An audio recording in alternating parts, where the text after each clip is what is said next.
todos. Tengo tanto que decirles. Tenía lista esta conferencia el día de ayer. Al llegar le aumenté cosas, el día de mañana me desperté, la revisé, le aumenté cosas. Y también la mesa, perdónenme un poquito la distracción, también le está aumentando. Porque hay tanto que decir. Los compañeros han dado para decir en poco tiempo y sin aburrirlos demasiado. En general, dividiré mi intervención en 4 partes: la introducción, la presentación del país en cuanto a atractivos turísticos, una segunda parte en cuanto al proceso de revolución ciudadana, sus logros, sus desafíos, la coyuntura durísima que estamos viviendo. Acabo de llegar hace una semana de la conferencia de Naciones Unidas contra el Cambio Climático, COP21. Esta tal vez es una de las conferencias más importantes de la historia de la humanidad, así que también les hablaré de las propuestas de Ecuador en esa conferencia. Y finalmente, pues, el agradecimiento sincero por todo el cariño con que nos han recibido y un credo personal que siempre he mantenido. Se los diré al final de esta conferencia. Pero quiero manifestarles una vez más el inmenso gusto de estar con ustedes, queridos estudiantes, autoridades, docentes, trabajadores de la Universidad de Córdoba, una de las instituciones de educación superior más prestigiosas y antiguas de Argentina y de todo el continente, fundada en 1613 por la orden jesuita. Es un gran honor recibir el doctorado honoris causa que me ha otorgado el Consejo Superior de esta gloriosa alma mater. Una de las principales autoridades fue Gregorio Funes, desde 1807, innovador al incluir en el pensum materias para entonces nuevas como las matemáticas, la física experimental, la trigonometría, partidario de la educación gratuita. Es la base de una verdadera democracia, una educación gratuita, excelente calidad, de acceso masivo de la educación inicial.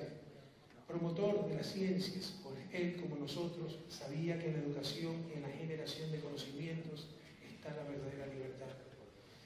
Hace casi 100 años, lo dijo el señor rector, en 1918, en la ciudad de Córdoba, en la querida República Argentina, fue el epicentro de un movimiento estudiantil reformista que marcó un hito en la educación superior en nuestra América y en buena parte del mundo. Aquel movimiento expresaba lo más avanzado del pensamiento democrático de su tiempo y sus mayores conquistas fueron la autonomía y el cogobierno universitario. La Universidad de Córdoba es universidad con mayúsculas, pública, libre, gratuita y laica.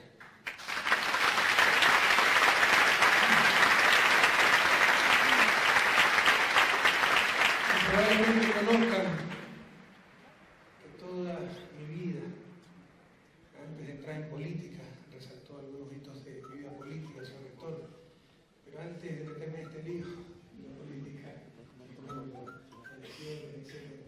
fui profesor universitario y por eso toda mi vida, y por eso regresar a la academia realmente, queridos jóvenes, me renueva el alma. Más aún, como siempre digo, cuando las diferencias entre la vida académica y la vida política son abismales, mientras que en la vida académica es un pecado no decir la verdad, pareciera ser que en la vida política es un pecado decirla. En la vida académica ustedes encuentran sencillez, amor por la verdad, normalmente lo mejor de la naturaleza humana. En política, aunque hay también mucha gente buena que solo busca servir, lamentablemente, sobre todo en la política latinoamericana, algunas veces nos dicen que somos intolerantes, que no somos los demócratas, que escuchamos a todos. Los procesos revolucionarios de nuestra América, con inmensa legitimidad democrática, no han tenido oposición democrática, han tenido el primer día contrarrevoluciones, han tenido obstaculización, desestabilización, boicot permanente, y eso no es ser demócrata. Lamentablemente, con demasiada frecuencia también encuentra en la política lo peor de esa naturaleza humana. Por eso, qué grato volver a la academia. Gracias, realmente, por permitirme. Y hacerlo.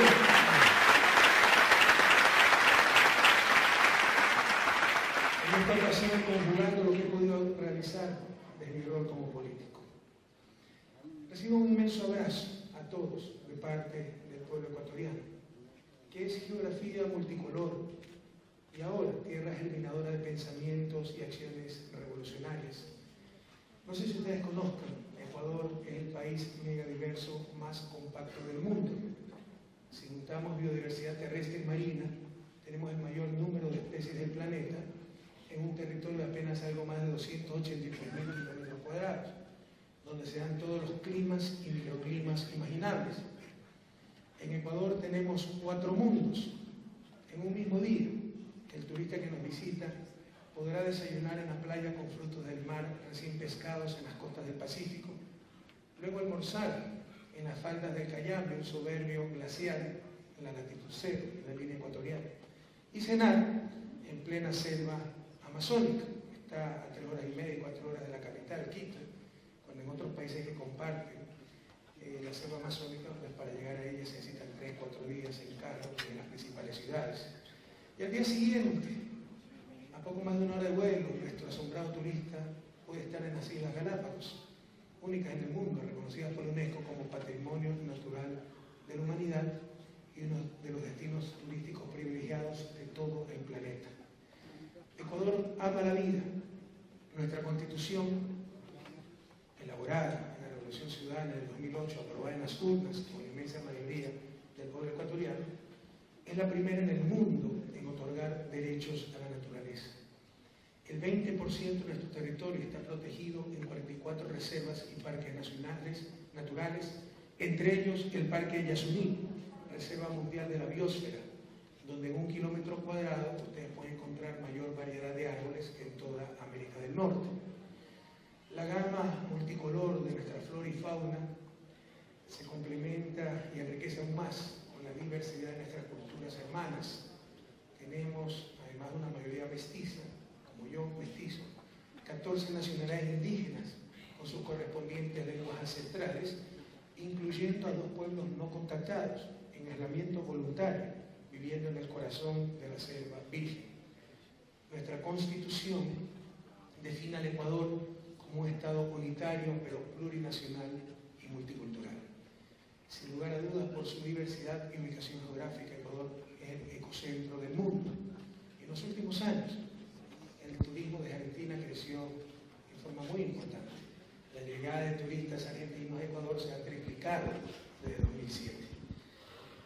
Cuando nuestra querida amiga Dilma Rousseff, no sé si ustedes conozcan, presidenta de Brasil, con la rivalidad con Argentina, hay cosas que no se deben hablar, son sensibles políticamente en Latinoamérica, ¿no? Por ejemplo, hablar de fútbol entre Argentina y Brasil, hablar de pisco entre Chile y Perú, hablar de ceviche entre Perú y Ecuador, y que no es ceviche. Pero cuando Dilma supo que el nuevo Papa era argentino, dijo, bueno, el Papa será argentino, pero Dios es brasileño. Y nosotros los ecuatorianos no tenemos ningún problema con aquello, de seguro el Papa Francisco, un vendaval de esperanza para nuestra América y para la Iglesia, de seguro es argentino. Probablemente Dios es brasileño, pero el paraíso es ecuatoriano.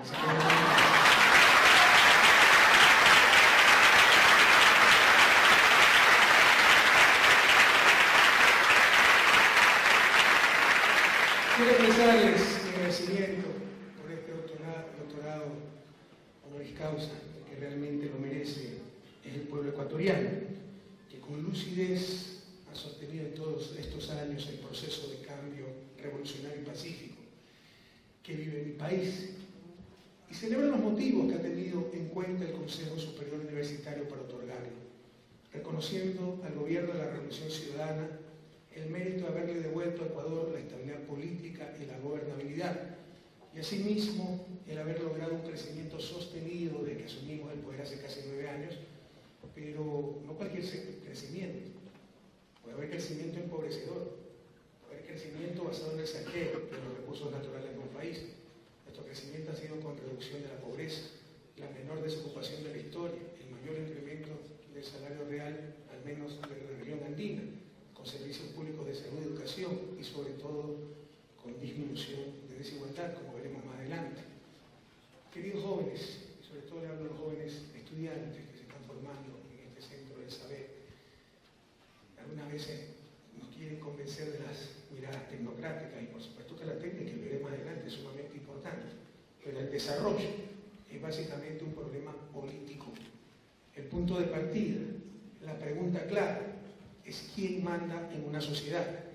La las élites o las grandes mayorías, el capital o los seres humanos, el mercado o la sociedad. Las instituciones, políticas y programas de un país dependen de quién maneja el poder. Y América Latina ha estado históricamente dominada por las élites. Nos llamamos un continente de paz. En CELAC, la primera cumbre de CELAC en La Habana, declaramos América Latina y el Caribe región de paz, continente de paz. Pero la insultante opulencia de unos pocos, al lado de la más intolerable pobreza, también son balas cotidianas en contra de la dignidad humana. Gandhi nos decía que la pobreza es la peor forma de violencia. Precisamente esa es la esencia de la revolución ciudadana, el cambio de las relaciones de poder en favor de las grandes mayorías. Con ese cambio de las relaciones de poder, que estaba en manos de unos cuantos grupos, de poderes fácticos, mediáticos, económicos, sociales, hasta religiosos, con el paso de ese poder, realmente un gobierno representando a las grandes mayorías, sobre todo a los más pobres, logramos recuperar una nación que yacía postrada en el retraso, en la inacción, en el letargo. En 10 años habíamos tenido 7 presidentes. Habíamos renunciado a nuestra soberanía monetaria. La moneda nacional ahora es el dólar, imagínense. La familia, el principal núcleo de la sociedad, estaba golpeada gravemente por la ausencia de millones de padres y madres que se habían visto forzados a tomar el camino del exilio en busca de las oportunidades que sus padres les habían negado, después de una terrible crisis financiera que tuvimos en 1999, con Corralito y todo, ustedes lo vivieron después, ¿no? O sea, lo de siempre. Cuando les conviene son los mayores defensores de la propiedad privada, y cuando no les conviene realizan las mayores incautaciones de esa misma propiedad privada de la historia para salvar bancos y banqueros corruptos, ¿no?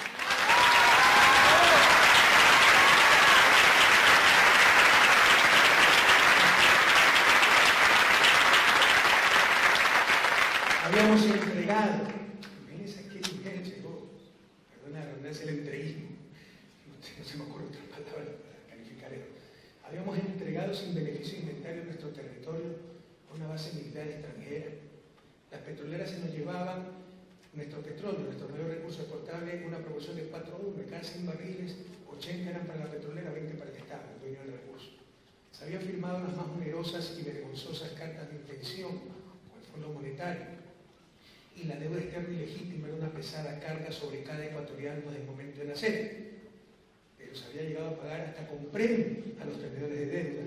¿Por qué? Porque se hacían fideicomisos para garantizar este pago. Y para ello incluso se llegó a prohibir por ley la inversión pública. Aunque no lo crean, se limitaba, y a estas leyes le llamaban de prudencia fiscal, se limitaba el crecimiento del gasto público, así sea para educación, salud, para lo que sea, excepto para el servicio de la deuda. Y si de repente encontramos uranio y ganamos 10.000 millones en un año, no podíamos invertir, estaba prohibido, había un límite. Ese nivel de barbaridad se llevó en el país. Obviamente, con el fin de establecer fideicomisos sobre esos ingresos excedentarios, sobre nuestra producción petrolera, para pagar el pago puntual de una deuda infame. Los famosos fondos de estabilización eran eso. Ven si tienen esto, porque hay una discusión muy grande en Ecuador en estos momentos sobre los fonditos de estabilización. Eran eso, ahorro inmovilizado para garantizar deuda. A los 9 años de la victoria electoral, vencimos en segunda vuelta el 26 de noviembre del 2006, pasamos de ser de los 3 países más desiguales de la región a uno de los 3, no voy a decir más equitativos, porque estamos muy lejos de eso, pero de los menos desiguales. Estos son datos de la CEPAL, Comisión Económica para América Latina de las Naciones Unidas. Somos los países que más reduce pobreza, hemos reducido prácticamente a la mitad, pero con que haya un pobre ya es demasiado. Y la pobreza extrema, por primera vez en la historia, se halla en menos de 2 dígitos. Nuestro sistema educativo pasó de ser de los peores a ser el que más mejora en la región. Se cuadruplicó el presupuesto para salud y educación. La universidad, somos el país de América Latina, uno de los países del mundo que más invierte en universidad, cerca del 2% de su PIB. El promedio de América Latina es 0.8%, e incluso el promedio de los países de la OCDE es de apenas 1.7%. Y con nuestra nueva constitución, e inspirados en ejemplos como la Universidad de Córdoba, esa universidad pública ahora es absolutamente gratuita.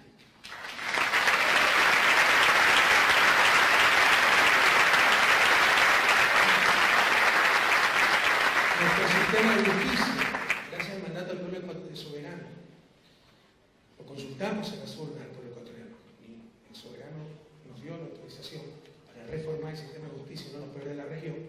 Ahora se convirtió en referente de esa región. El sistema de seguridad integral es el mejor de América Latina, la infraestructura de las mejores de la región.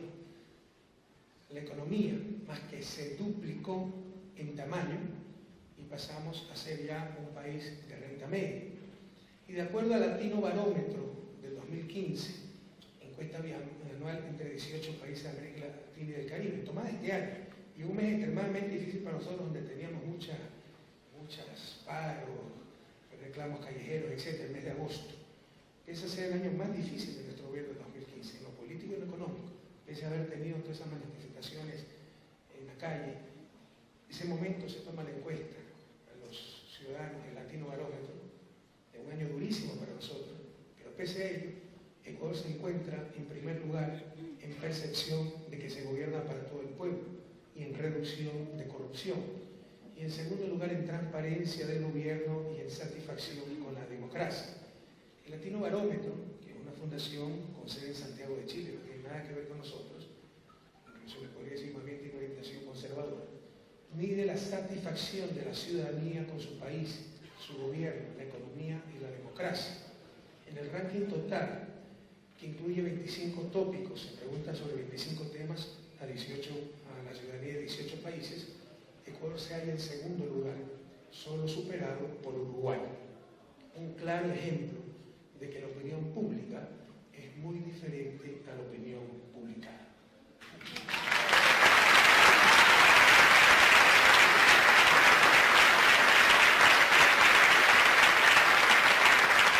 Todo este proceso, obviamente, implica la recuperación de la política, esa palabra que nos quieren satanizar, la recuperación de la política como el proceso por el cual intereses individuales o grupales, frecuentemente contrapuestos, y en nuestra América, no pocas veces ilegítimos, esos intereses se encausan para el bien común, que es una de las acepciones de política.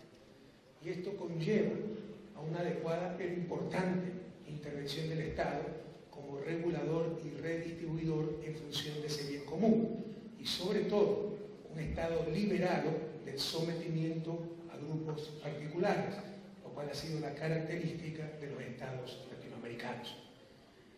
Por eso, por esa presencia del Estado, hoy muchos nos quieren probar hasta la palabra libertad.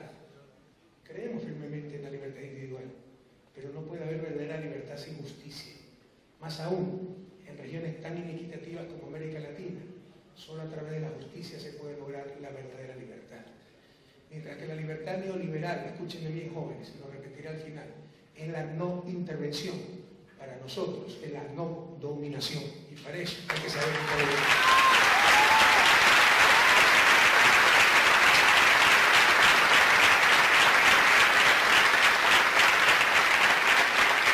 Ese es el llamado milagro ecuatoriano, así lo llamó una importante revista colombiana. Aunque en desarrollo no existen milagros, los impresionantes cambios ocurridos son consecuencia, insisto, básicamente, no de cuestiones técnicas, de cuestiones políticas, del cambio en las relaciones de poder. Ahora en Ecuador, pese a todos nuestros problemas, manda el pueblo ecuatoriano.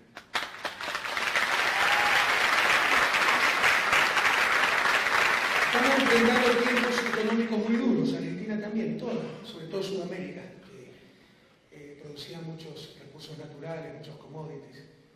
Estamos enfrentando tiempos muy duros, ya que hace más de un año el precio del barril de petróleo, nuestro principal producto de exportación, no empezó a caer, empezó a desplomarse, a acabarse. Y el dólar, nuestra moneda de curso nacional, comenzó a apreciarse y fuertemente, lo cual, como todo economista profesional conoce, es poco menos que triturar la economía. Supongo que hay facultad de economía y hay estudiantes de economía presentes. Como sabrán, yo soy economista, a pesar de eso soy una muy buena persona.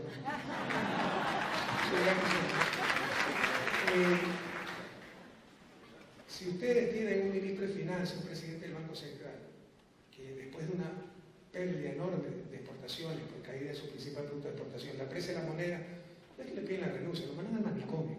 Eso es lo que está pasando en Ecuador por la novelería de nuestras élites de haber abandonado la moneda nacional después de la crisis del 99, bajo la brillante conclusión de que éramos incapaces de tener moneda nacional, cuando la conclusión debió ser liberar el Estado de las fuerzas plutocráticas que manejaban, porque los que destrozaron la moneda nacional fueron los propios banqueros que dominaban el Banco Central, que hicieron triplicar la emisión monetaria en un año para salvar a la banca.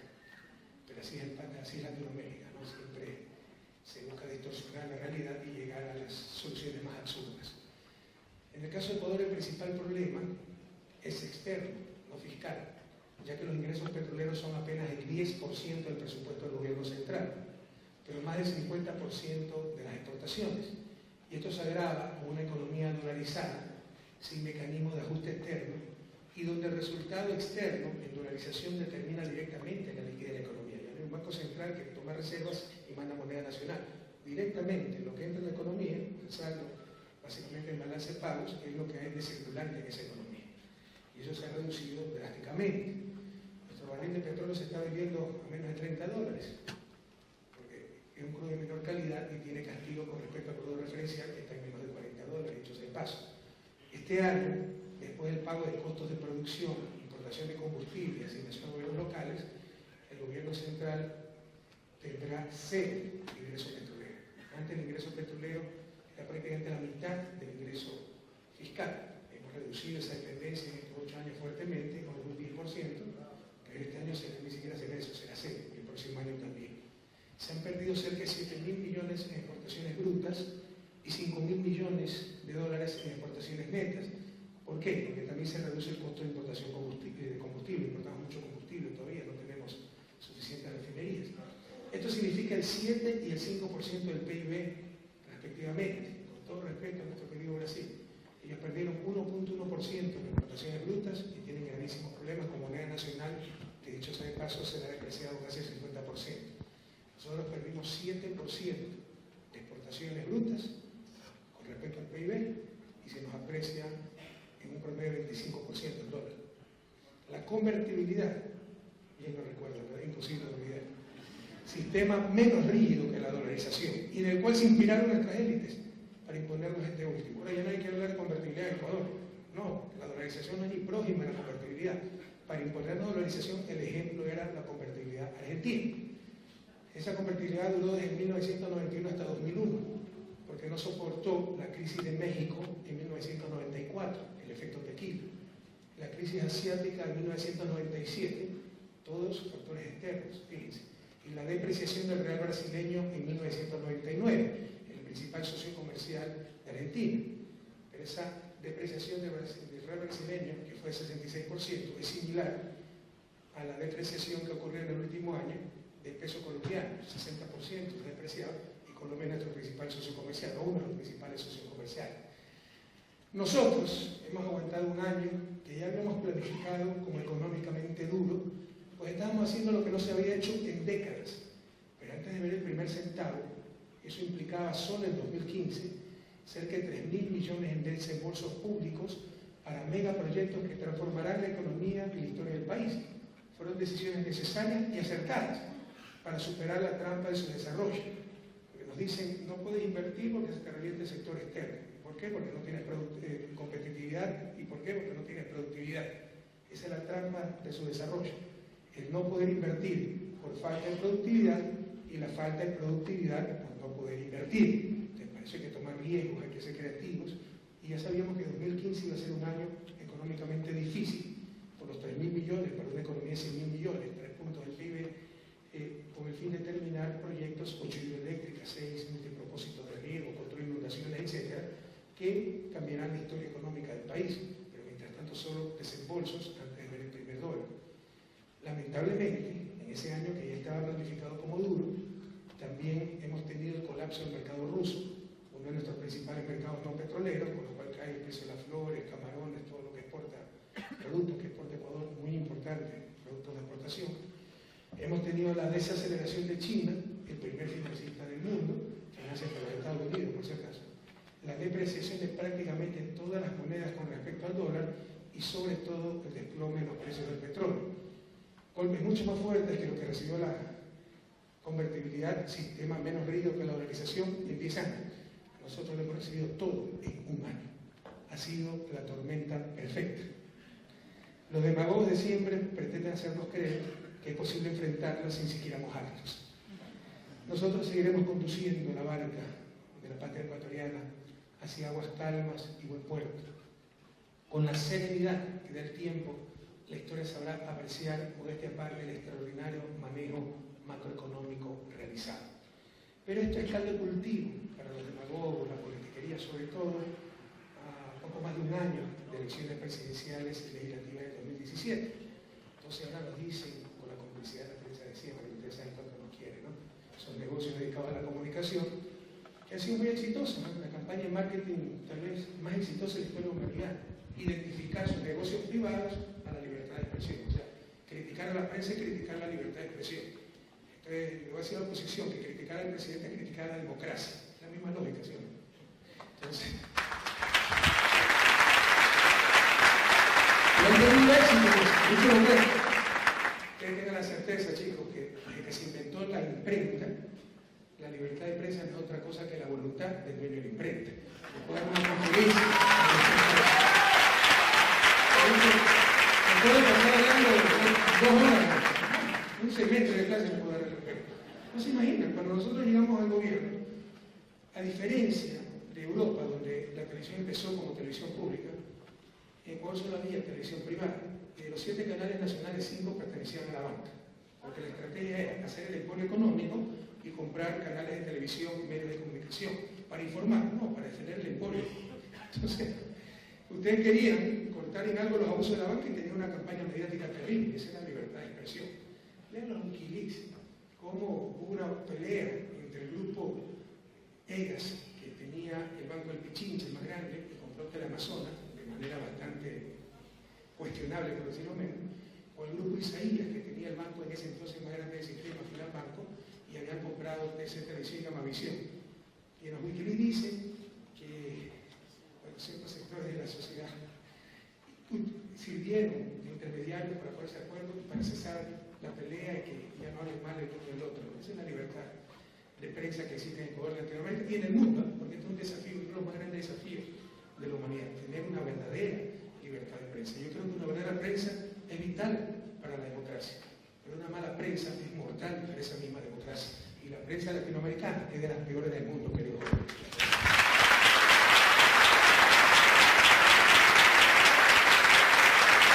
Lo digo por conocimiento de causa, porque he tenido la suerte de vivir en Europa, Estados Unidos, etc. O sea, nada se compara con la prensa latinoamericana.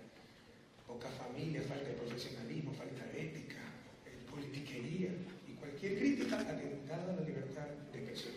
Y los políticos solo tenemos que aguantar que vean corruptos, mediocres, etc. Porque si contestamos, estamos atentando a la libertad de prensa. Es decir, ellos tienen libertad de expresión, nosotros no tenemos. A otros con esos cuentos, les seguiré contestando cuantas veces sea necesario.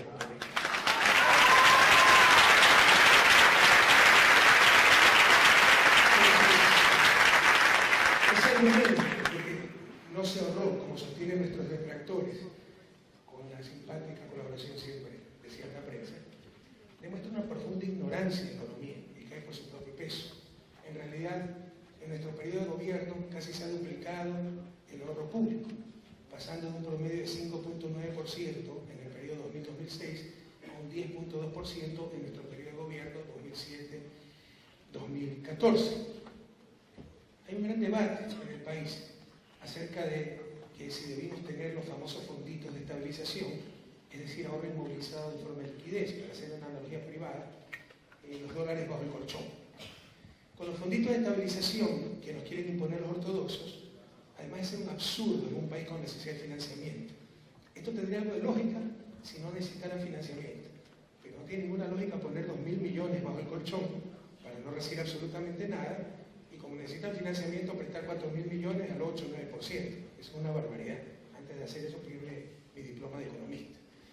Pero con esos fonditos que tanto extrañan los economistas ortodoxos, si se hubiera construido hace 30 años una hidroeléctrica como Coca-Cola Sinclair, la más grande de la historia y próxima a inaugurarse en nuestro país, no tendríamos siquiera deuda externa, pues esa sola hidroeléctrica nos ahorra 600 millones anuales en importación de combustible.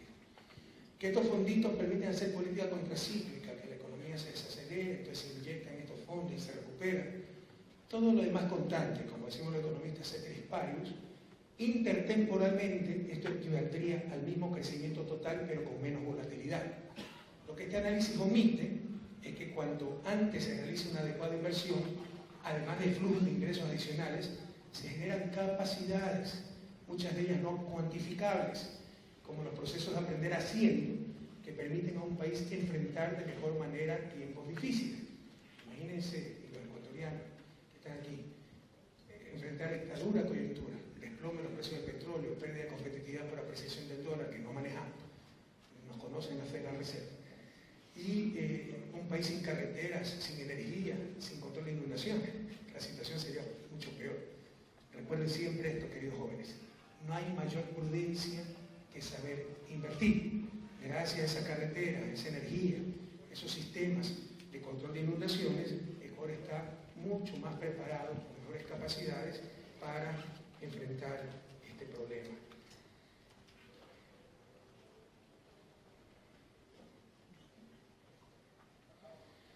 Como les decía hace un momento, lo único que logran estos fonditos es garantizar el pago de deuda y que seamos miserablemente estables. Así nunca vamos a superar la trampa del subdesarrollo.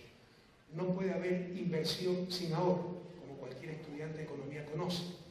Además de que no hay mejor ahorro que una buena inversión.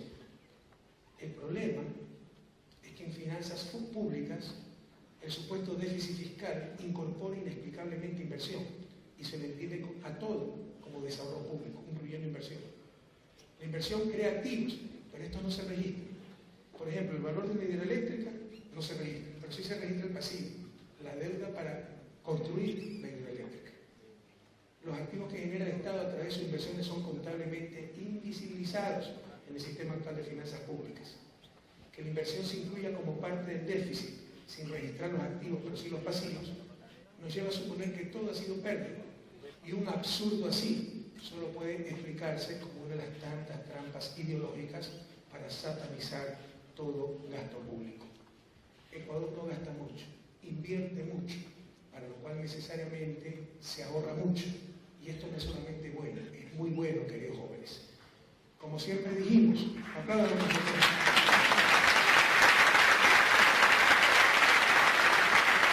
Como siempre dijimos, en caso de problemas, nuestra variable de ajuste no serían estos ineficientes fonditos, a los cuales los pondríamos a trabajar hasta el último centavo, lo dijimos al pueblo ecuatoriano. La variable de ajuste sería la inversión pública, que vale la pena mencionar. Ecuador tiene de las más altas inversiones públicas del continente. Y esto es exactamente lo que hemos hecho. Además de otras medidas creativas, como salvaguardias, es decir, sobre tasas arancelarias para proteger nuestra producción, y la remisión tributaria, condonación de intereses de gente que estaba atrasada en tributos, en juicio contra el Estado. Esto evitó que en términos netos el déficit fiscal, pese al desplome de los precios del petróleo, el principal, un importante ingreso fiscal, esto evitó que el déficit fiscal creciera en aproximadamente 4.475 millones de dólares en una economía de 6.000 millones de dólares. Pero gracias al rendimiento de las inversiones que hemos realizado, esperamos que el año 2016 sea menos duro que el 2015. Ya, por ejemplo, hasta el primer semestre del próximo año empiezan a funcionar 8 hidroeléctricas, que en el año completo nos ahorrarán 1.300 millones de importación de combustible. Está repotenciada la refinería, que nos empezará a ahorrar 150 millones anuales. Ya vamos a empezar a recoger lo que sembramos, a cosechar lo que sembramos. Esperamos que el 2016 sea menos duro y en el año 2018 aspiramos a tener equilibrio fiscal en la forma ortodoxa concebida, ¿no? Incluyendo inversión. O sea, básicamente lo que trata de hacer eso es una aproximación inexacta a un déficit de caja. Tampoco un déficit de caja, pero similar a un déficit de caja. Esperamos ni siquiera tener déficit de caja en el 2018. Pero no olviden esto. El principal problema no es fiscal, es externo, y es por la dolarización. Cuidado, que cada palabra mía la utilizan para tergiversar, para tratar de desestabilizar. Vamos a mantener la dolarización a toda costa. Precisamente estamos haciendo una política, ¿no?, orientada a fortalecer esa dolarización, porque que nadie le quepa la menor duda. O sea, si tuviéramos tipo de cambio, un instrumento de ajuste en el sector externo, el problema hubiera sido 50 veces más sencillo. Con la inversión realizada todos estos años, no solo podemos producir más, sino que como país tenemos una gran acumulación de infraestructura y capacidades. Es decir, somos más ricos como país, aunque esa riqueza no esté contabilizada. Queridos jóvenes, esos son los duros momentos que vivimos. Ecuador nunca volverá a ser el de antes. Ecuador ya cambió.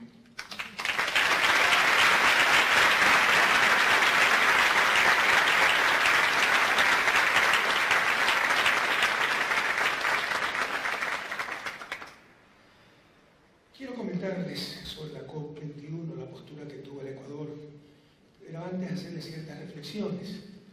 Durante toda la historia de la humanidad, el ser humano ha buscado, consciente o inconscientemente, algo llamado felicidad, bienestar, buen vivir.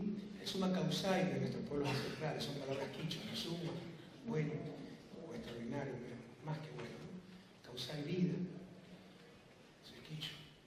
La economía, supuestamente la ciencia que tiene como objetivo la óptima utilización de los recursos para lograr esos fines, ese buen vivir, ese bienestar de individuos y sociedades. No, como decía acertadamente el rector, para tener bonitas cuentas macroeconómicas que pueden ser conceptos vacíos. Es el bienestar del ser humano el objetivo de la economía. Hay una primera pregunta que habría contestarse, ¿qué es felicidad? ¿Qué es bienestar? ¿Qué es buen vivir? La economía neoclásica, queridos jóvenes, partiendo de la barbaridad antropológica de que los recursos son ilimitados frente a necesidades limitadas. Los que han sido cursos de economía habrán escuchado eso. Lo cual implica que no es posible encontrar una persona, comunidad o sociedad que diga somos felices y no necesitamos nada más. O sea, mi buen amigo Pepe Mujica no existe, porque él siempre dice que no necesita nada más para ser feliz. De acuerdo a la economía neoclásica, Pepe Mujica no existe. De acuerdo a esa economía neoclásica, nos dice que el bienestar es la satisfacción de necesidades. ¿Pero qué son las necesidades? ¿De dónde vienen? ¿Cuál es la diferencia entre necesidades y simples deseos?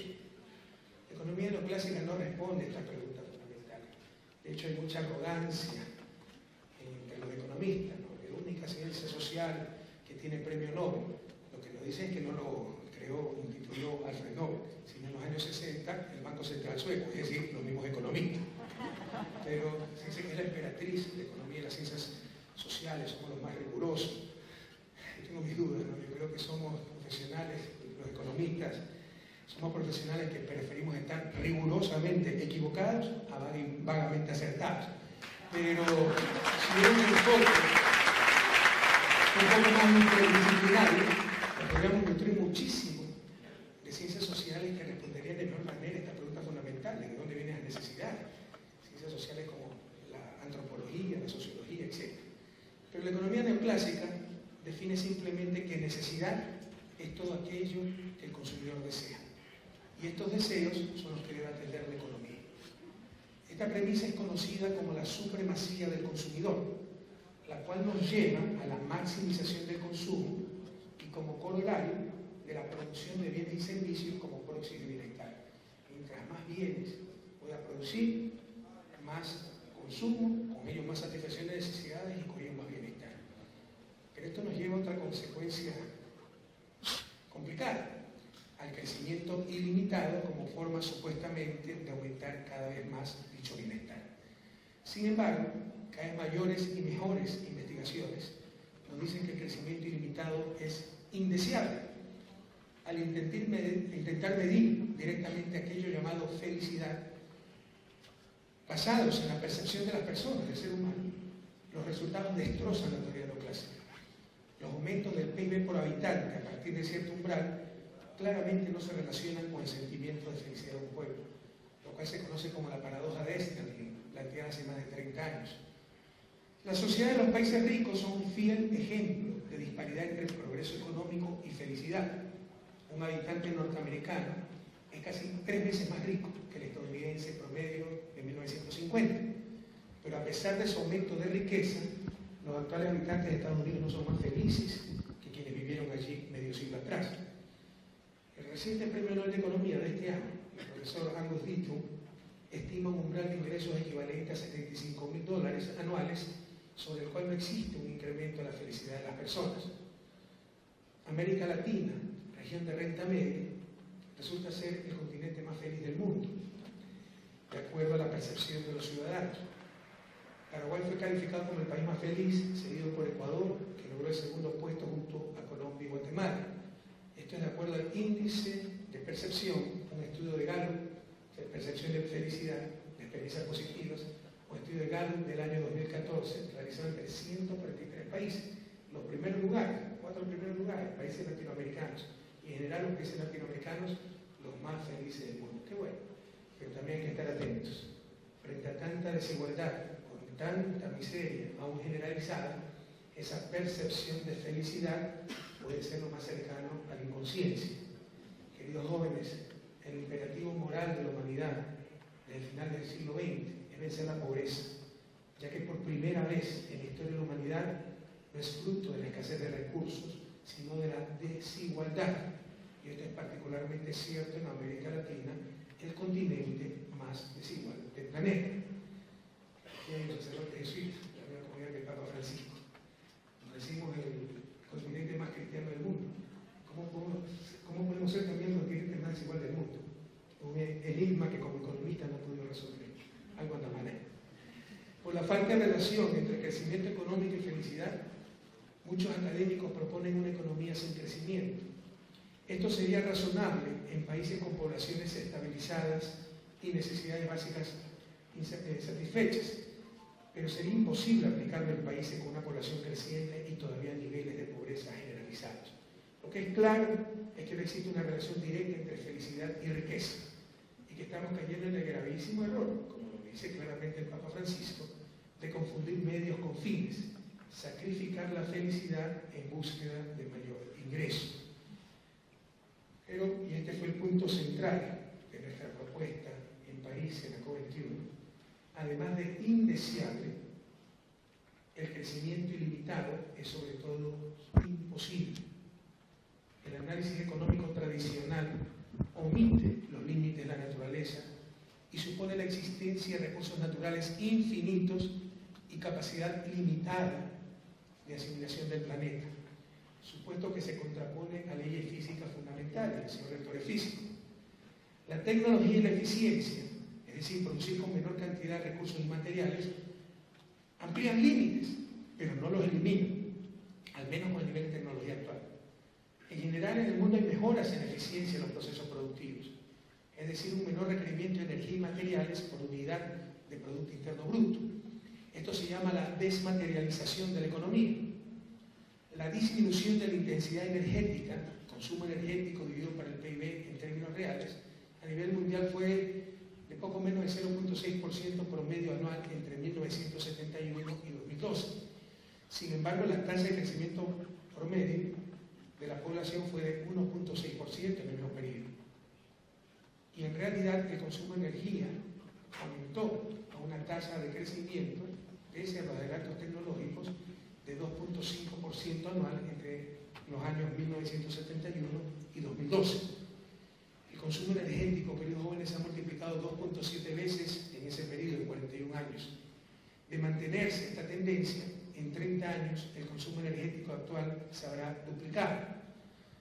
Más allá del crecimiento poblacional, y a pesar de los adelantos tecnológicos y la desmaterialización de la economía, la evidencia indica que el consumo de energía y la generación de emisiones son directamente proporcionales al nivel de ingreso. En otras palabras, el efecto consumo domina el efecto eficiencia. Un habitante de los países ricos puede ser más eficiente en consumo de energía que un habitante de los países pobres. De hecho lo es, y varias veces, que lo vamos a ver. Pero por su nivel de ingreso y de consumo, contamina mucho más que un habitante de los países pobres. Es decir, el efecto consumo domina al efecto eficiencia. Un ejemplo ilustra en forma fácil esta afirmación. El automóvil de este año seguramente es más eficiente que el de hace 10 años, pero en el 2004 había 700 millones de automóviles y hoy tenemos más de 1.100 millones.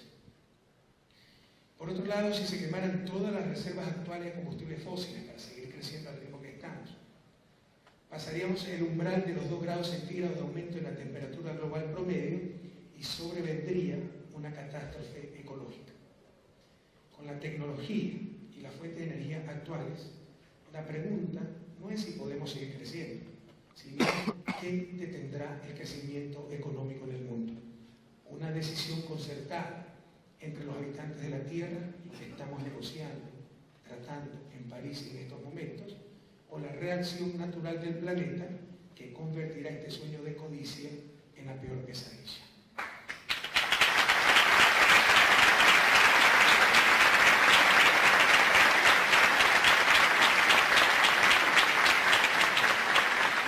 Si bien es cierto que todos somos partícipes en la generación de emisiones, las responsabilidades son muy diferentes, lo que se llaman responsabilidades comunes, pero diferenciadas.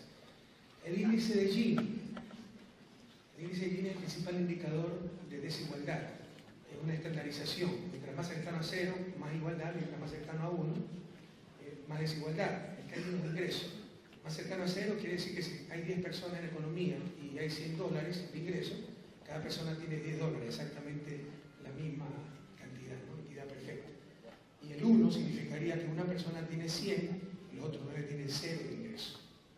El índice de Gini para las emisiones de CO2 per cápita por países, calculado para el año 2010, fue de casi 0,6. Es un índice extremadamente alto. En otras palabras, el 20% de la población mundial que más contamina es responsable del 51% de las emisiones planetarias de CO2, mientras que el 20% de la población mundial que menos contamina es responsable apenas del 1,3% de las emisiones totales. Esto significa a su vez que por habitante, claro, no es que el habitante del país rico consume 38 veces más que el pobre, como diré más adelante, no, sino que contabilizando todas las actividades, la industria, etc., por habitante, ese 20% más contaminador emite 38 veces más CO2 que un habitante del 20% menos contaminador. En términos de países concretos, 6 países o regiones son responsables del 66% de las emisiones de CO2 en nuestra atmósfera: China, Estados Unidos, la Unión Europea, Rusia, Japón y la India. Estos son datos del Banco Mundial. Y las inequidades mundiales no solo se reflejan en la distribución de las emisiones, que algunos contaminan muchísimo y otros no contaminan nada, no por falta de voluntad, no por falta de ingresos, por falta de consumo, pero no contaminan. No solo se refleja en esa distribución de las emisiones, sino también en la incidencia, en la consecuencia de esas emisiones a través del calentamiento global y el cambio climático. Países como Ecuador aportan menos del 0,1% del total de emisiones de CO2, pero ya sufren las consecuencias del cambio climático. Por ejemplo, el único pingüino que llega a la línea equinoccial, es otra de las maravillas de las Islas Galápagos. Solo se encuentran pingüinos en el Antártico, normalmente. Nosotros tenemos pingüinos en la zona, en la línea equinoccial. Es el Spheniscus pendiculus, llamado comúnmente pingüino de las Galápagos, que está en peligro de extinción debido al calentamiento de las aguas marinas superficiales. Pero atentos, ello no quiere decir que no haya afectaciones ambientales ligadas a la pobreza. Hay sobreexplotación de suelos, hay contaminación de ríos por falta de tratamiento de residuos sólidos, pero se trata de impactos que golpean a los mismos pobres, golpean localmente y no ocasionan daños mundiales como los gases de efecto invernadero. Cabe indicar, sin embargo, que la brecha de la eficiencia energética entre los países ricos y pobres es aún enorme y se incrementa con el tiempo. La tendencia no es a reducirse, sino a incrementarse. En 1971 era 4,2 a 1, en el 2011 ya es 5,1 a 1, la diferencia en eficiencia en el uso de recursos. Es decir, si los países desarrollados necesitan 1 unidad para producir algo, los países pobres en vías de desarrollo necesitan 5,1 de esa unidad para producir ese mismo algo. No obstante, estas responsabilidades comunes pero diferenciadas y el rol que juega el acceso al conocimiento, la ciencia y la tecnología, incluso para mitigar en los países pobres el impacto del cambio climático, existe actualmente una nueva e injusta división internacional del trabajo. Esto es un concepto muy fuerte, muy importante, que muchas veces pasa desapercibido. Creemos que es ley natural, y son relaciones sociales mundiales muy injustas. ¿Cuál es esa nueva injusta división internacional del trabajo? Los países ricos generan conocimiento que privatizan y muchos países pobres o de renta media generamos bienes ambientales que son de libre acceso. Y el conocimiento en general es un bien de libre acceso. Es decir, la exclusión es técnicamente imposible o muy costosa. Lo más fácil es copiar un software. Para evitar el libre acceso, o en otras palabras, para privatizar el bien, se ponen barreras institucionales. Si copias el software, te vas preso. Básicamente se ponen derechos de propiedad intelectual. Pero, por ejemplo, los países de la cuenca amazónica, pulmón del planeta, producimos bienes de libre acceso. En este caso, bienes ambientales, que regulan el clima mundial y sin los cuales la vida en el planeta sufriría un grave deterioro. Pese a ello, los mayores contaminadores globales no pagan nada por consumir estos bienes y servicios ambientales y siguen siendo, ahí sí, bienes de libre acceso. ¿Y saben qué?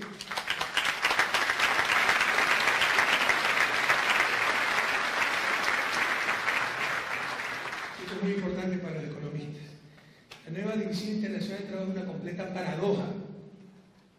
Los bienes de libre acceso deberían ser los que no tienen rivalidad en el consumo. Técnicamente los que no tienen un costo marginal a ser consumidos por una persona adicional. En consecuencia, una vez creados, mientras más personas lo utilicen, mejor. Ya les voy a dar ejemplo de esto, ¿no? Pero que yo lea un libro no implica que ustedes no lo lean, ¿no? Por ejemplo, el internet. No hay rivalidad en el consumo. Si uno es como una manzana, ustedes no la pueden comer. Es un bien rival en el consumo. Normalmente es característico bien privado, además de la exclusión. Esa no rivalidad del consumo es normalmente la característica del conocimiento, la ciencia y la tecnología. Para ilustrar esto, citemos a George Bernard Shaw. Si tú tienes una manzana y yo tengo una manzana y la intercambiamos, entonces tú y yo todavía tendremos cada uno una manzana. Pero si tú tienes una idea y yo tengo una idea y la intercambiamos, entonces cada uno de nosotros tendrá dos ideas. No hay rivalidad del consumo. Un libro que se publica en internet, como le manifesté, podría ser leído por todos, sin restarle valor. Ese software puede ser utilizado por todos ustedes sin pedir que el que lo empezó a utilizar antes se perjudique, sin producir que el que lo empezó a utilizar antes se perjudique. No hace una manzana, o sea, si empezamos a morder toda una manzana, ya la cuarta o quinta persona ya no es manzana, el último se quedaron sin manzana. Aquí, si todos utilizamos un software, desde el primero al último podemos utilizarlo de igual manera. No hay rivalidad en el consumo, esto es un concepto fundamental. Es la idea central de lo que en Ecuador hemos llamado la economía social del conocimiento y que propone, como lo veremos más adelante, nuevas formas de gestionar el bien conocimiento. Cuando un bien se vuelve escaso o se destruye a medida que se consume, en ejemplo la manzana, pero también, como ejemplo, la naturaleza, porque se contamina el ambiente y se produce cambio climático, ahí es cuando debe restringirse su consumo. Para evitar lo que Garrett Hardin, en su célebre artículo de 1968, llamó la tragedia de los comunes. Cuando es un bien de libre acceso, todo el mundo lo utiliza, hay rivalidad de consumo, se destruye ese bien. Ahí es donde hay que restringir el acceso a ese bien, no cuando no hay rivalidad de consumo. No sé si me explico adecuadamente, ¿no? ¿Por qué no se hace lo obvio? Ustedes ya lo entendieron. Más aún, ¿por qué se hace exactamente lo contrario? Porque el problema nuevamente no es técnico, sino político. La injusta nueva división internacional de trabajo, queridos jóvenes, no es otra cosa que la perversa lógica de privatizar los beneficios y socializar las pérdidas. Yo contamino el planeta, las pérdidas para todo el planeta, los beneficios del producto de esa contaminación solo para mí. No hay nada que la justifique esta lógica, solo el poder. Para ilustrar esto le va a despejar cualquier duda de lo que estoy diciendo. Imaginemos por un momento si la situación fuera la inversa y que los generadores de bienes y servicios ambientales fueran los países ricos, Estados Unidos, Europa, y los países en vía de desarrollo, pobres, Ecuador, Argentina, fuéramos los contaminadores. ¿Quién puede dudar que ya hasta nos hubieran invadido para exigir una justa compensación, verdad? Y por supuesto en nombre del derecho internacional, de justicia, de civilización, etc.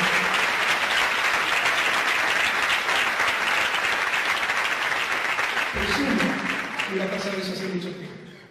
Como señaló hace casi 2 siglos el protoeconomista francés liberal, para más señas, Frédéric Bastiat, cuando el saqueo, cuando el saqueo se convierte en un modo de vida para un grupo de hombres viviendo juntos en sociedad, estos crean para sí mismos un sistema legal que lo autoriza y un código moral que lo glorifica.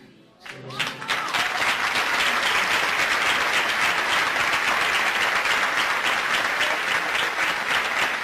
altísimo costo que se tiene que pagar por acceder a las tecnologías de eficiencia energética impide a la mayoría de la humanidad contribuir a frenar los efectos del cambio climático.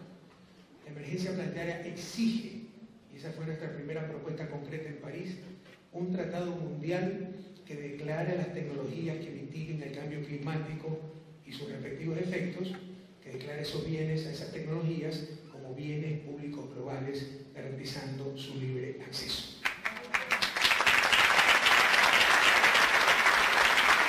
Este conocimiento no se confisca a los inventores.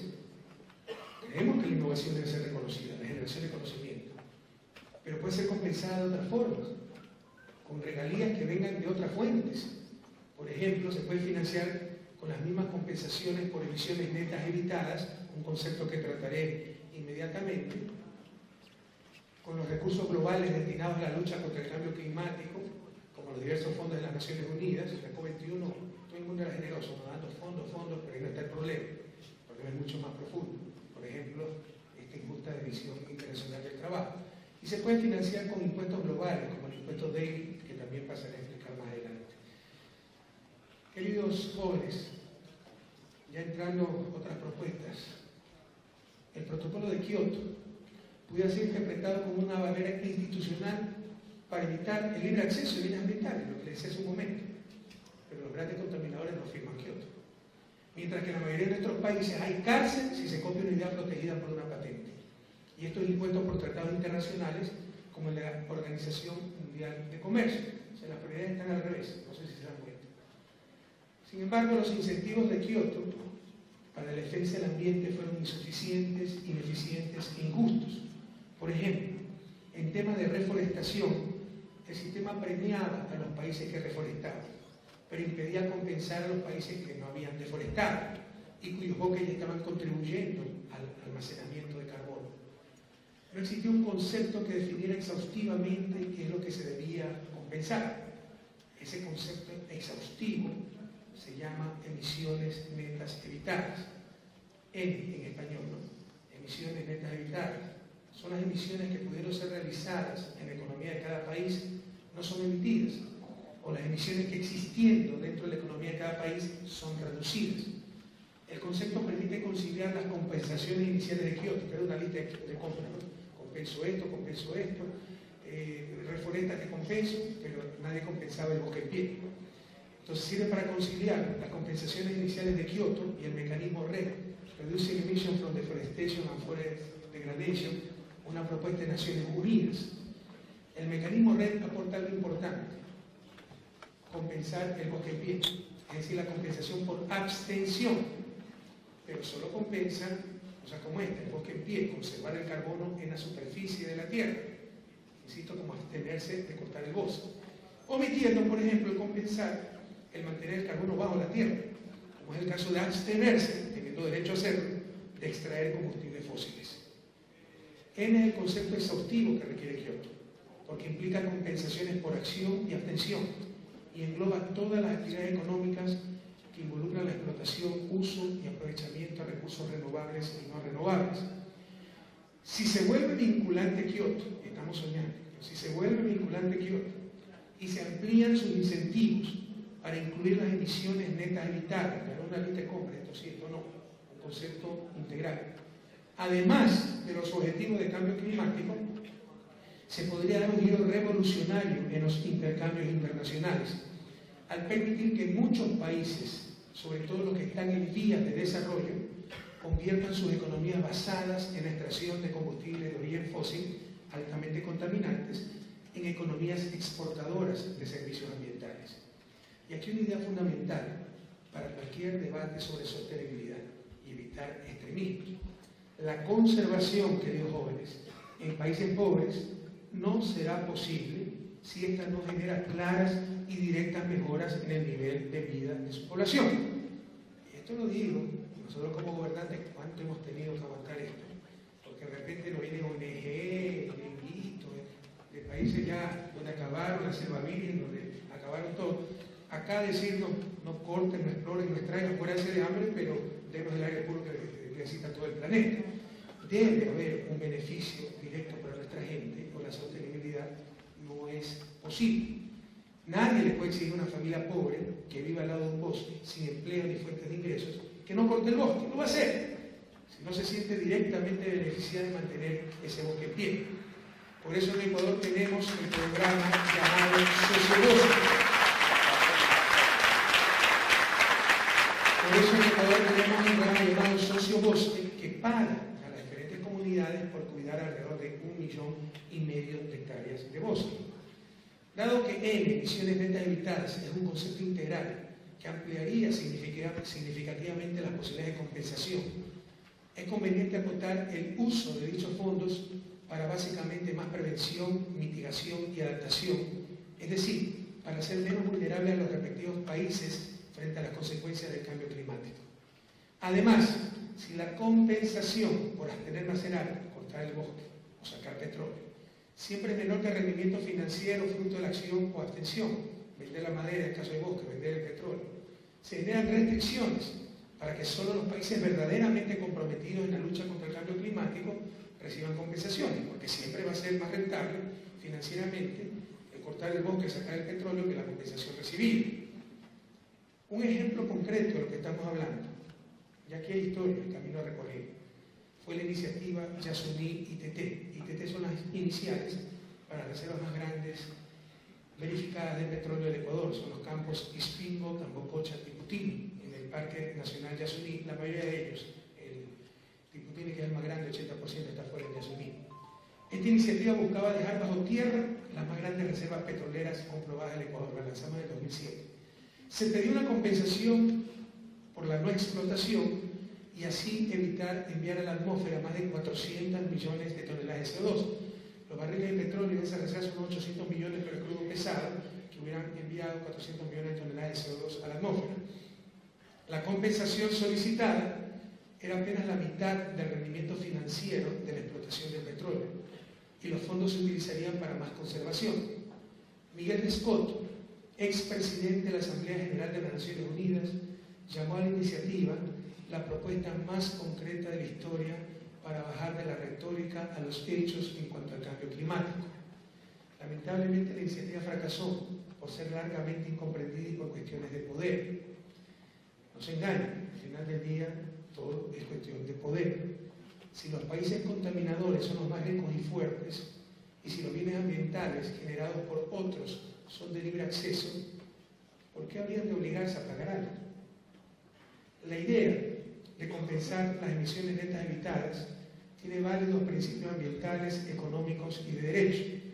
En aspectos ambientales, en términos netos, no ensuciar el medio ambiente es equivalente a limpiar. Si me pagan por reducir 400 millones de toneladas de CO2, sin tener que hacerlo, bueno, es correcto que me compensen por no generar esas 400 millones de toneladas de CO2, si tengo derecho a hacerlo, pero al final del día es lo mismo, ¿no? Porque hay cero contaminación de esa fuente al menos. En cuanto a lógica económica, se trata de compensar la generación de valor y no solamente la generación de mercancías, dado que los bienes de libre acceso no tienen precios explícitos en mercado.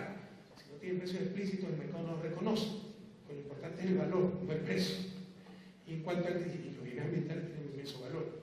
Y bueno, podemos hablar otro semestre de las eficiencias del mercado, ¿no? Y de los precios como representación del valor.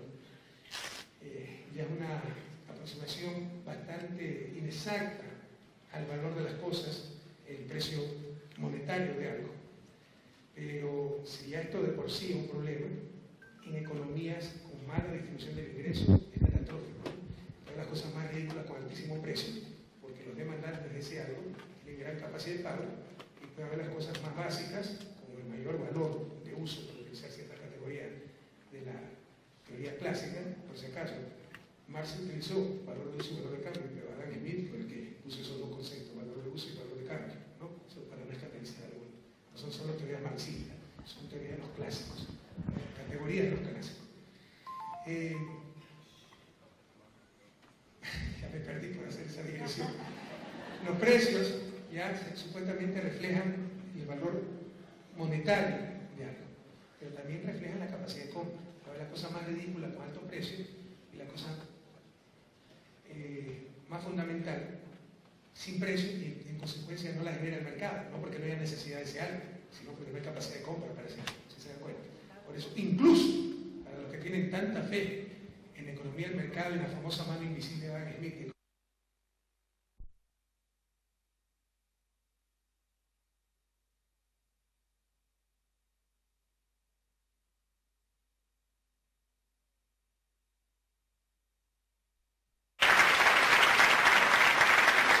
en cuanto a la base de derecho para la compensación por emisiones netas evitadas, es legítimo que un país sea compensado por no realizar una acción a la cual tiene opción, a la cual tiene derecho, pero no conviene a nivel planetario, por ejemplo. Individualmente ese país le conviene, pero no planetariamente. Es decir, no produce externalidades negativas, un concepto muy conocido por los economistas, ¿no? Saco el petróleo, lo consumo, lo vendo, o lo consumo, me beneficio, contamino, perjudico el planeta, eso se llama externalidades negativas, pero tengo derecho a sacar el petróleo, entonces tiene que compensarme para no sacarlo. De forma análoga, si un país no tiene la obligación de realizar una acción que individualmente no le es deseable, pero sí lo es en términos planetarios, es decir, produce externalidades positivas, es legítimo que sea compensado para que realice esta acción. Este problema es ampliamente conocido en economía e incluso valió un Nobel, el de Ronald Coase, y el fortalecimiento de la llamada economía institucional. El Nobel fue en 1991 por su trabajo de Problem of Social Cost publicado en 1960, que tiene otras conclusiones, de eficiencia, etc. Pero básicamente la idea es que si aquí hay un letrero que dice no fumar y alguien quiere fumar, tiene que pedirle permiso a los otros. O, si hay relaciones de mercado, compensar a los otros para que lo dejen fumar, porque el status quo es no fumar. Pero si el letrero dice se permite fumar, soy yo, que no me gusta el cigarrillo, le tengo que decir al otro, te compenso para que no fume. Entonces, quien recibe la compensación es quien tiene el derecho a hacer la cosa. Nosotros tenemos el derecho de sacar el petróleo y gasolina. No queríamos hacerlo. Es perfectamente legítimo que me compensen por no hacer algo que a lo que tengo derecho individualmente es deseable, pero planetariamente no. ¿Sí estamos claros? Entonces, a nivel de derecho también hay legítimas bases para las compensaciones de emisiones netas evitadas. Sin embargo, también podemos hablar de otras cosas para la lucha contra el cambio climático. Fíjense, hemos visto un tratado, una nueva gestión del conocimiento, un tratado que convierta las tecnologías que mitiguen los efectos del cambio climático, que nos hagan más eficientes para evitar ese cambio climático como bienes de libre acceso. Hemos hablado de hacer Kioto vinculante y compensar las emisiones netas evitadas. También podemos hablar de creación de impuestos globales. El impuesto Daly es un impuesto ad valorem sobre el precio del barril de petróleo propuesto por el profesor Daly en el 2007, que podría ser administrado por los países miembros de la Organización de Países Exportadores de Petróleo, la OPEP. Este ecoimpuesto debería aplicarse también a otros combustibles exportados en proporción a su impacto ambiental. El efecto sería la disminución de la demanda de petróleo y en consecuencia una menor producción de CO2 y la generación de ingresos con los cuales podría crearse un fondo que perseguiría tres objetivos. En primer lugar, compensar por los efectos del impuesto a los países pobres que son importadores de petróleo para financiar programas de erradicación de la pobreza, por ejemplo. En segundo lugar, financiar la reducción de los gases de efecto invernadero, por ejemplo, por medio de investigación, desarrollo tecnológico y diversificación de la matriz energética. Y en tercer lugar, financiar a los países pobres en la prevención, mitigación y adaptación a las consecuencias del cambio climático. Esta propuesta fue presentada por Ecuador en la cumbre de la OPEP en Riad en 2007 y de nuevo en la COP21 en París, escrito, lo que tuvimos tiempo para decirlo en la ponencia. Por si acaso, la emisiones netas evitadas fue presentado por Ecuador en la cumbre de Cancún, México, en el 2010. Sin embargo, el problema es político, por eso nadie nos hace caso. El poder de la OPEP le da inmensas oportunidades para incidir positivamente en la historia de la humanidad. Con la administración de este impuesto, la OPEP podría convertirse en el gran coordinador mundial para la lucha contra las emisiones de CO2 y el cambio climático, lo cual lamentablemente aún no lo ha logrado hacer las Naciones Unidas. Esperemos los resultados de esta cumbre, se sigue negociando. Pero aquí hay algo muy importante también, queridos jóvenes. Existe una deuda ecológica que debe pagarse, aunque sobre todo no debe seguir aumentando. El Papa Francisco, en su reciente encíclica Laudato Si, la primera encíclica ecológica de la historia de la Iglesia, nos recuerda que en los países en vías de desarrollo están las más importantes reservas de la biosfera y que con ellas se sigue alimentando el desarrollo de los países más ricos, sacrificando el presente y el futuro de los países más pobres. El mundo rico está en deuda con los países del sur, lo dice el Papa, por si acaso, hasta que viene el comunista, ¿no? Por el saqueo de recursos naturales, la biopiratería, el cambio climático y por los servicios ambientales como los producidos por nuestra selva amazónica. A su vez, las naciones del sur tenemos una deuda financiera con el mundo rico. La necesidad de divisas destinadas al servicio de la deuda financiera aumenta la extracción de recursos naturales para convertirlos en exportaciones, lo cual genera un alto costo social y ambiental.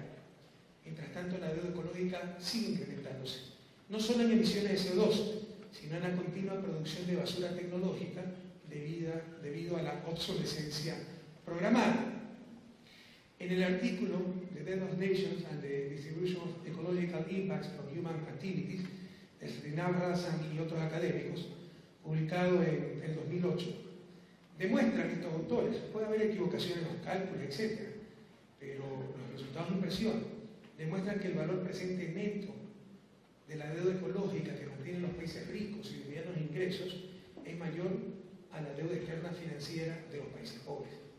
Pero a diferencia de la segunda, de esa deuda externa financiera de los países pobres, el acreedor de la primera no puede demandar al deudor por esa deuda acumulada, la deuda ecológica.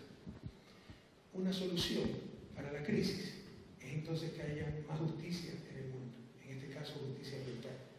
Existe una deuda ecológica que debe pagarse. Incluso es necesario ir más allá y realizar la Declaración Universal de los Derechos de la Naturaleza. Es imposible, ya lo hemos hecho en Ecuador con nuestra nueva Constitución. El principal derecho de la naturaleza debería ser que pueda seguir existiendo por ser fuente de vida, pero también que pueda ofrecer los medios necesarios para que nuestras sociedades puedan alcanzar el buen vivir.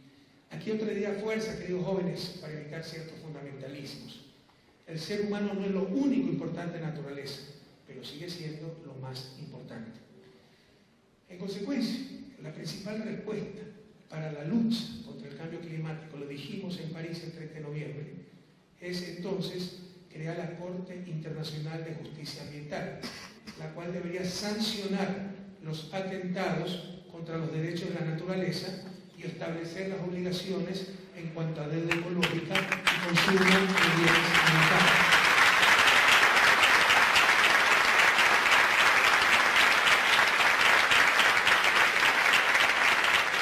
Nada justifica, queridos jóvenes, nada. Pueden hacer el baile que quieran, el merecumbe, el tango, lo que ustedes quieran.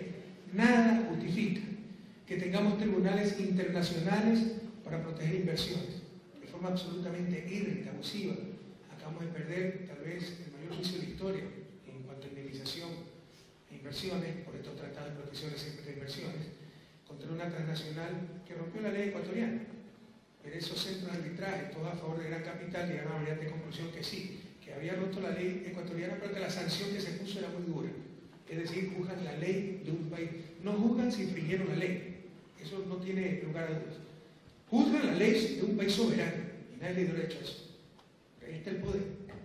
Entonces, hay tribunales internacionales para proteger inversiones. Hay tribunales internacionales para obligar a pagar deudas financieras. Pero no existen esos tribunales internacionales para proteger a la naturaleza y obligar a pagar las deudas ambientales. Nada justifica esta contradicción. Como le decía anteriormente, se trata tan solo de una cuestión de poder y de la perversa lógica de privatizar los beneficios y socializar las pérdidas. Pero el planeta ya no aguanta más. Queridos jóvenes, si en la COP21, que está por terminar el próximo sábado, fracasamos y no logramos acuerdos vinculantes como los propuestos en esta parte de mi presentación, podría empezar el principio del fin de nuestra civilización. Hemos hablado de un tratado mundial que declara las tecnologías que mitiguen la contaminación y sus efectos respectivos como bienes públicos mundiales. Hemos hablado de completar Kioto, haciéndolo vinculante y asumiendo compensaciones por emisiones netas evitadas. Hemos hablado del impuesto débil y sobre todo hemos hablado del pago de deuda ecológica, de la Declaración Universal de los Derechos de la Naturaleza y de la necesidad de una corte internacional para estos asuntos. Nuestros planteamientos se pueden resumir en una frase mágica: justicia ambiental. ¿Por qué entonces es tan difícil lograrlo? Porque, como decía Trasímaco hace más de 2000 años en su diálogo con Sócrates, la justicia es tan solo la conveniencia del más fuerte.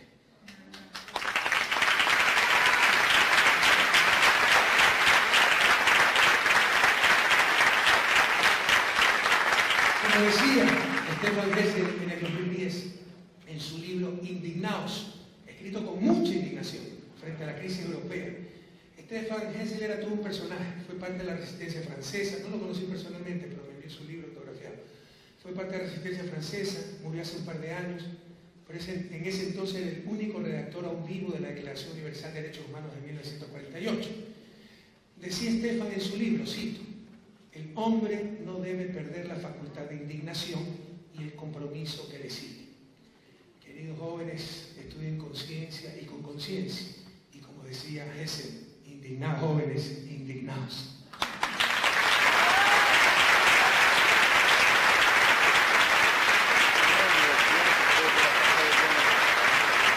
Queridos rectores, autoridades de la universidad, docentes, sobre todo ustedes, estudiantes, hay un principio que dice: de donde está tu tesoro está tu corazón. En verdad es el Evangelio el que dice aquello. Hace unos días recibí una inmerecida distinción como esta, un doctorado honoris causa en la Universidad Claude Bernard de Lyon, y expresé estas ideas que es mi credo personal. Las expresé en francés, así que como nadie me habrá entendido, las voy a repetir en español. Dice este principio: donde está tu tesoro está tu corazón. Tenga la seguridad que mi tesoro no es el poder, sino el servicio. Tener un país sin miseria, pero también sin lujuriosos derroches.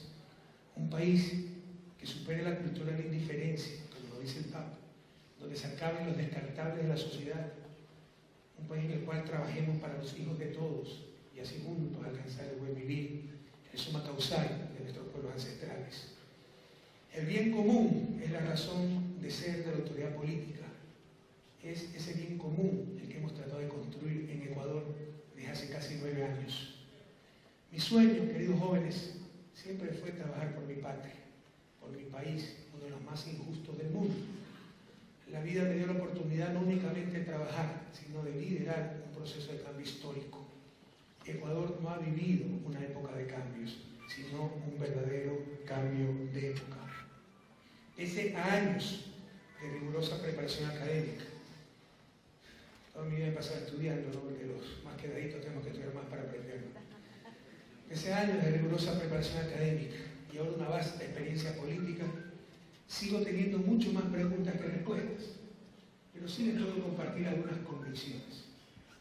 Cada vez estoy más convencido de que, más que ciencia, la economía es un conjunto de instrumentos para resolver problemas, y que frecuentemente la supuesta teoría económica es a lo sumo la opinión dominante e incluso ideología disfrazada de ciencia, como fue el caso de la conciencia de Washington y del neoliberalismo.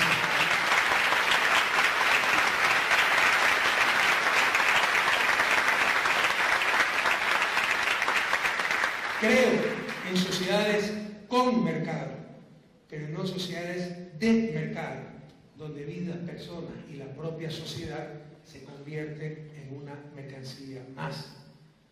No comparto una globalización que intenta crear un mercado global y no una sociedad global.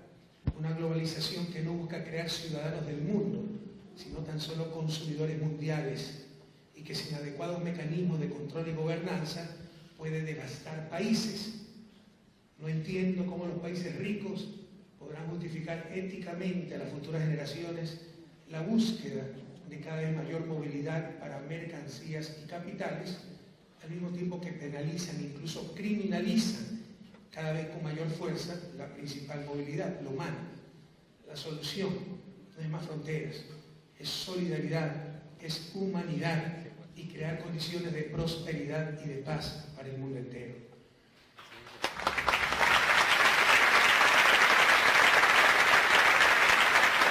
Creo firmemente en el poder transformador de la ciencia y la tecnología. Es más, en este poder, en esa ciencia y tecnología, deposito gran parte de mi esperanza en el futuro del planeta, en la sostenibilidad de nuestro modo de vida, en la posibilidad de alcanzar el buen vivir para toda la humanidad. Desde hace mucho tiempo considero que cualquier intento de sintetizar en principios y leyes simplistas, llámense estas el materialismo dialéctico o el egoísmo racional, procesos tan complejos como el avance de las sociedades humanas, ese intento estará condenado al fracaso. Y también estoy convencido de que los adelantos científicos y tecnológicos pueden generar mucho más bienestar y ser mayores motores de cambios sociales que cualquier lucha de clase o la búsqueda del lucro individual. Creo que el orden mundial no solo es injusto, es inmoral. Todo está en función del más poderoso y los dobles estándares cunden por doquier. Los bienes ambientales producidos por países pobres deben ser gratuitos. Los bienes públicos producidos por los países hegemónicos, como el conocimiento, la ciencia y la tecnología, deben ser pagados. Pienso que la mejor manera de enfrentar este injusto orden mundial es con la unidad de nuestros pueblos, queridos jóvenes, la construcción de la patria grande.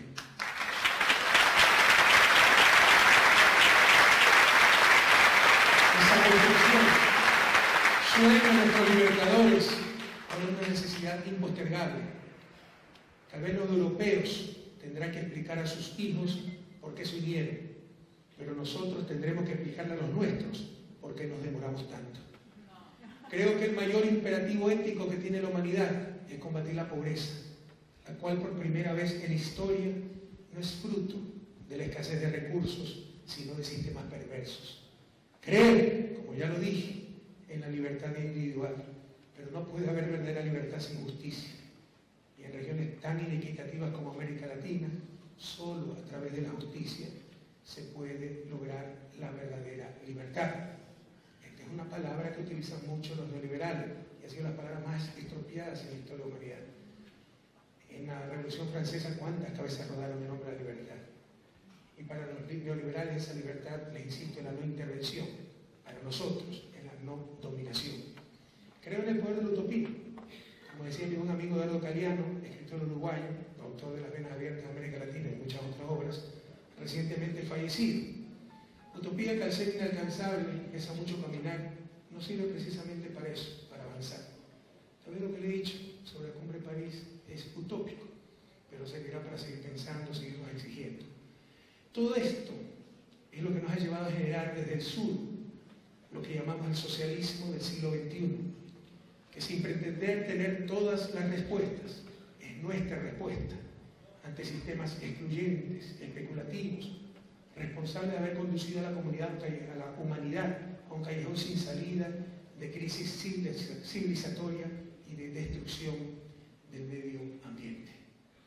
Recibo, queridos jóvenes, queridos profesores, queridas autoridades de este centro académico, este doctorado honoris causa que han tenido a bien concederme en nombre de quienes verdaderamente lo merecen.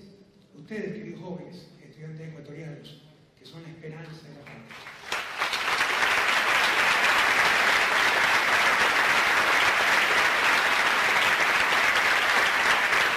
Nuestros obreros, la clase trabajadora, nuestros agricultores, campesinos, nuestras amas de casa, nuestros pueblos ancestrales, centenariamente excluidos, nuestros comerciantes informales. Lo recibo en nombre de nuestros heroicos migrantes, que pese a haber sido tan maltratados, nunca se olvidaron de su patria, y gracias a ellos sobrevivimos desde esa crisis de 1999. Lo recibo en nombre del pueblo ecuatoriano. Muchísimas gracias.